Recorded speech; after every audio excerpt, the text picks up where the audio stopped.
নমস্কাৰ এই মুহূৰ্তত আহি পৰিছে সন্ধিয়াৰ কেইবাটাও গুৰুত্বপূৰ্ণ খবৰ। অসমৰ মুখ্যমন্ত্ৰী ডক্টৰ হিমন্ত বিশ্ব শৰ্মাই 11টাকৈ ডাঙৰ মন্তব্য কৰিছে। অৰুণোদয় আঁচনিক লৈ এখন ডাঙৰ সিদ্ধান্ত গ্ৰহণ কৰিছে অসমৰ মুখ্যমন্ত্ৰী ডক্টৰ হিমন্ত বিশ্ব শৰ্মাই। যিসকল ব্যক্তিয়ে অৰুণোদয় আঁচনিৰ টকা পোৱা নাই সেইসকল ব্যক্তিৰ বাবে এটা ভাল খবৰ। লগতে চৰকাৰে নতুনকৈ আৰম্ভ কৰিবলৈ গৈ আছে অৰুণোদয় আঁচনি।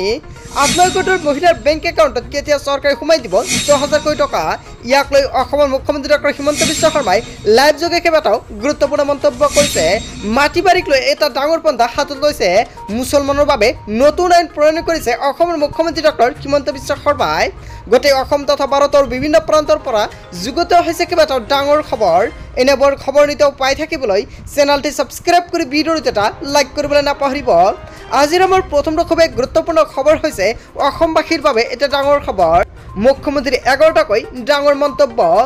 মুখ্যমন্ত্ৰী হিমন্ত বিশ্ব শৰ্মাই 11টাকৈ গুৰুত্বপূৰ্ণ সিদ্ধান্ত গ্ৰহণ কৰিছে। অৰুণোদয় আঁচনিক লৈ হিমন্ত বিশ্ব শৰ্মা চৰকাৰৰ ডাঙৰ সিদ্ধান্ত। নতুনকৈ প্ৰতি সমষ্টিতে 10,000কৈ মহিলাক দিয়া হ'ব অৰুণোদয় আঁচনি। 12,60,000 নতুন হিতাধিকাৰীক দিয়া হ'ব অৰুণোদয় আঁচনি। ইয়াক অৰুণোদয় 3.0 নামেৰে জনাজাত হ'ব। অৰুণোদয় 3.0ৰ বাবে নতুনকৈ কৰিব লাগিব আবেদন।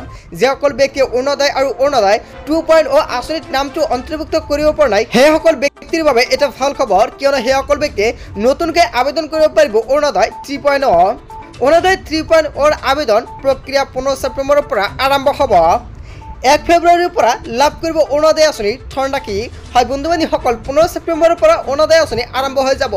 আপুনি কেনেকুৱাকৈ অৰুণোদয় 3.0টো আবেদন কৰিব, লগতে আপোনাৰ কি কি নথি পত্ৰ লাগিব নিশ্চয় আন এটা ভিডিঅ'ত সম্পূৰ্ণকৈ জনাই দিম। আৰু 1 ফেব্ৰুৱাৰীৰ আগতে কিন্তু আপোনালোকৰ অতি শীঘ্ৰে আবেদন কৰিব লাগিব, কিয়নো চৰকাৰে কিন্তু 1 ফেব্ৰুৱাৰীৰ পিছতেই চৰকাৰে সোমাই দিব আপোনাৰ বেংক একাউণ্টলৈ টকা। ৰেচন কাৰ্ড থকা পৰিয়ালে লাভ কৰিব অৰুণোদয় আঁচনি। যদি আপোনাৰ ৰেচন কাৰ্ড আছে তেন্তে আপুনি অৰুণোদয় আঁচনি লাভ কৰিব পাৰিব। ৰেচন কাৰ্ড থকা প্ৰত্যেকজন হিতাধিকাৰীক চৰকাৰে প্ৰদান কৰিব অৰুণোদয়। ৰেচন কাৰ্ডৰ আধাৰ লিংক হৈ থাকিব লাগিব। লগতে ৰেচন কাৰ্ডৰ লগত আপোনাৰ আধাৰ কাৰ্ড লিংক থাকিব লাগিব। যদি ৰেচন কাৰ্ডৰ লগত আপোনাৰ আধাৰ কাৰ্ডটো লিংক কৰা নাই অতি শীঘ্ৰে আপুনি লিংক কৰি লৈ লওক, নহ'লে কিন্তু আপুনি বঞ্চিত হৈ পৰিব অৰুণোদয় 3.0 আঁচনিৰ পৰা। আধাৰ লিংক নহ'লে নাপাব অৰুণোদয় আঁচনি। মুছলমানৰ বিবাহক লৈ আহি গ'ল নতুন আইন। হয় আপুনি ঠিকেই শুনিছে, অসমৰ মুখ্যমন্ত্ৰী ডক্টৰ হিমন্ত বিশ্ব শৰ্মাই কেবিনেট বৈঠকত এটা ডাঙৰ সিদ্ধান্ত গ্ৰহণ কৰিছে। মুছলমানৰ বিবাহক লৈ আহি গ'ল নতুন আইন। এতিয়াৰ পৰা উপপঞ্জীয়কৰ জৰিয়তে পঞ্জীয়ন কৰিব লাগিব মুছলমানৰ বিয়া। কাজিয়া কোনো বিবাহ পঞ্জীয়ন কৰিব নোৱাৰিব। সকলো বিবাহ চৰকাৰীভাৱে পঞ্জীয়ন হ'ব লাগিব। অসমৰ মুখ্যমন্ত্ৰী ডক্টৰ হিমন্ত বিশ্ব শৰ্মাই কেবিনেটত ডাঙৰ মন্তব্য কৰিছে। বাধ্যতামূলক হ'ব এই বিবাহ পঞ্জীয়ন। হিমন্ত বিশ্ব শৰ্মাই কেবিনেটৰ গুৰুত্বপূৰ্ণ সিদ্ধান্ত গ্ৰহণ কৰিছে। তাৰপিছত অসমবাসীৰ ৰাজুক জনাইছে আমাৰ আন এটা খুবেই গুৰুত্বপূৰ্ণ খবৰ, লগতে এটা ডাঙৰ খবৰ। বসুন্ধৰা 3.0ক লৈ আহি গ'ল এটা ডাঙৰ খবৰ। আপোনাৰ মাটি বাৰীৰ সকলোখিনি কাম কৰাৰ লগতে কি কি সুবিধা লাভ কৰিব পাৰিব বসুন্ধৰা 3.0ৰ জৰিয়তে সম্পূৰ্ণকৈ ঘোষণা কৰিলে অসমৰ মুখ্যমন্ত্ৰী ডক্টৰ হিমন্ত বিশ্ব শৰ্মাই। 2 অক্টোবৰৰ পৰা আৰম্ভ হ'ব মিছন বসুন্ধৰা 3.0। গুৱাহাটীৰ মাটিৰ পট্টাৰ প্ৰিমিয়াম হ্ৰাস পাব।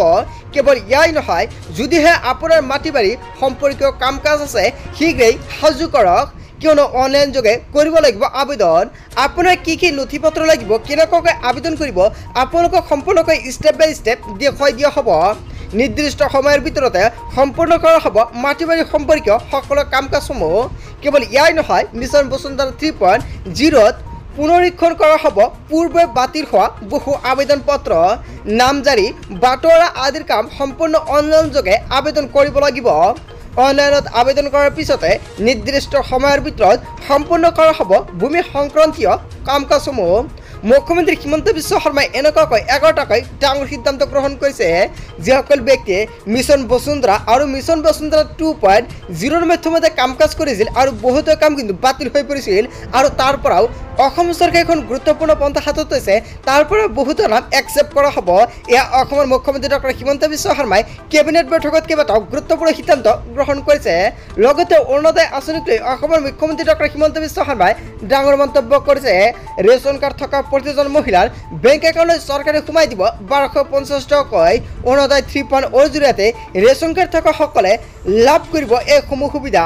যদি আপোনাৰ ৰেচন কাৰ্ড নাথাকে তেনে ক্ষেত্ৰত কিন্তু আপুনি নাপাব এইসমূহ সুবিধা। တာ যদি আপনাৰ ৰেশন কাৰ্ড নাই নিশ্চয় আপনি নো লিখি কমেন্ট কৰে জানাব। 1 ফেব্ৰুৱাৰীৰ পৰা আৰম্ভ হ'ব মিছন বসুন্ধৰা 3.0। গুৱাহাটীৰ মাটিৰ পট্টাৰ প্ৰিমিয়াম হ্ৰাস পাব। কেৱল ইয়াই নহয়, যদিহে আপোনাৰ মাটি বাৰী সম্পৰ্কীয় কাম কাজ আছে শীঘ্ৰেই সাজু কৰক, কিয়নো অনলাইন যোগে কৰিব লাগিব আবেদন। আপোনাৰ কি কি নথি পত্ৰ লাগিব, কেনেকুৱাকৈ আবেদন কৰিব আপোনালোকক সম্পূৰ্ণকৈ ষ্টেপ বাই ষ্টেপ দেখুৱাই দিয়া হ'ব। নিৰ্দিষ্ট সময়ৰ ভিতৰতে সম্পূৰ্ণ কৰা হ'ব ভূমি সংক্ৰান্তীয় কাম কাজসমূহ। মুখ্যমন্ত্ৰী হিমন্ত বিশ্ব শৰ্মাই এনেকুৱাকৈ 11টাকৈ ডাঙৰ সিদ্ধান্ত গ্ৰহণ কৰিছে। তাৰপিছত অসমবাসী ৰাইজক জনাইছোঁ আমাৰ 2 নম্বৰটো খুবেই গুৰুত্বপূৰ্ণ খবৰ। লগতে এটা ডাঙৰ খবৰ, ৰেচন কাৰ্ডৰ গৰাকীৰ বাবে এটা ডাঙৰ খবৰ। কেনেকৈ কৰিব সদস্যৰ নাম অন্তৰ্ভুক্ত অৱশেষত সম্পূৰ্ণকৈ ঘোষণা কৰিলে মন্ত্ৰী ৰঞ্জিত কুমাৰ দাসে। ৰেচন কাৰ্ডৰ গৰাকীৰ বাবে আহি গ'ল এটা ডাঙৰ খবৰ। ৰেচন কাৰ্ডত আপোনাৰ পৰিয়ালৰ নাম বাদ পৰিছে নেকি? যদি আপোনাৰ পৰিয়ালৰ কোনোবা সদস্যৰ নাম বাদ পৰিছে তেন্তে আপোনাৰ বাবে এটা ভাল খবৰ। ৰেচন কাৰ্ডত আপোনাৰ পৰিয়ালৰ কোনো সদস্যৰ নাম উঠা নাই নেকি? শীঘ্ৰেই নাম অন্তৰ্ভুক্ত কৰিব পাৰিব ৰেচন কাৰ্ডত। ডাটা এন্ট্ৰি অপাৰেটৰৰ বাবে বাদ পৰিছিল বহু লোকৰ নামসমূহ।